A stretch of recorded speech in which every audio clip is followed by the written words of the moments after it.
Tribun News Today.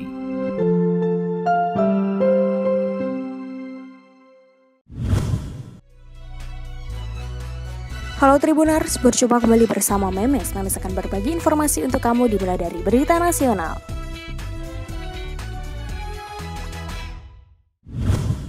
Mantan Kadif Propam Polri Irjen Verdi Sambo kini tak hanya terlibat tindak pidana pembunuhan berencana pada Brigadir Nofriansyah Yosua Huta Barat atau Brigadir J saja. Namun Irjen Verdi Sambo juga terlibat dugaan suap hingga dugaan pemindahan uang 200 juta dari rekening Brigadir J ke salah seorang tersangka.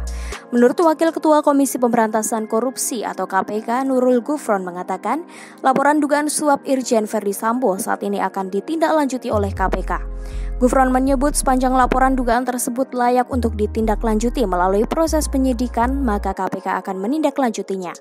Sementara itu, Kepala Pusat Laporan dan Analisis Transaksi Keuangan atau PPATK, Ivan Yustiavandana menyebutkan, PPATK kini tengah memproses dugaan transaksi dari rekening Brigadir J. Diketahui jumlah transaksi dari rekening Brigadir J tersebut ada sebanyak 200 juta dan terjadi pada 11 Juli 2022 atau tepatnya 3 hari setelah Brigadir J meninggal dunia. Saat ditanya terkait temuan sementara PPATK terkait dugaan transaksi yang dilakukan Verdi Sambo tersebut, Ivan enggan membocorkannya. Ivan mengaku PPATK akan menyerahkan temuannya langsung ke Barreskrim Polri yang saat ini tengah mengusut kasus pembunuhan berencana pada Brigadir J. Selanjutnya berita regional Tribuners. Kasat Lantas Polres Madiun Kota AKP Dwi Jatmiko bersitegang dengan sejumlah wartawan di depan ruang SPKT Mapolres Madiun Kota Jawa Timur. Dwi menuduh seorang wartawan bernama Jumali telah melecehkan istrinya. Peristiwa itu terjadi saat upacara perayaan HUT ke-77 RI di alun-alun Kota Madiun pada Rabu 17 Agustus 2022. Kedatangan sejumlah wartawan ke Mapolres Madiun Kota adalah untuk mendampingi Jumali. Mengutip Tribun Jatim, peristiwa itu bermula saat Jumali melakukan peliputan upacara HUT ke-77 RI di alun-alun Kota Madiun. Saat itu ia bersama wartawan lain baru saja menyelesaikan sesi wawancara dengan Wali Kota Madiun, Maidi. Mereka kemudian hendak bergeser ke lokasi selanjutnya.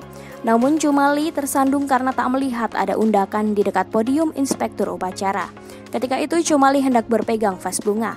Akan tetapi dia tak sengaja mengenai pantat istri Kasat Polres Madiun Kota. Ia pun tak mengetahui saat terjatuh tangannya memegang tubuh istri Kasat Lantas. Jumali yang kaget lantas meminta maaf. Selanjutnya berita selebriti Tribuners. Saat rangkaian upacara kemerdekaan di Istana Merdeka, ada hal yang menarik perhatian banyak orang pada Rabu 17 Agustus 2022, yakni penyanyi cilik Farel Prayoga yang tampil dengan membawakan lagu Ojo Dibandingke ciptaan Abah Lala. Dengan suara khasnya, ia berhasil mengajak banyak pejabat tinggi ikut bergoyang. Ternyata Farel Prayoga baru dihubungi 24 jam sebelum acara di Istana. Hal tersebut disampaikan oleh Kepala Sekretariat Presiden Heru Budi Hartono. Farel diundang atas masukan dari berbagai pihak. Pihak panitia juga sempat ragu apakah Farel bisa didatangkan ke istana. Farel juga diundang untuk membawakan lagu yang diminta oleh Presiden Joko Widodo dan Ibu Negara. Berita terakhir dari olahraga Tribuners. Mantan atlet ganda putri Indonesia Greysia Poli menghadiri upacara kemerdekaan HUT RI ke-77 di Istana Merdeka, Jakarta Pusat pada Kamis 17 Agustus 2022.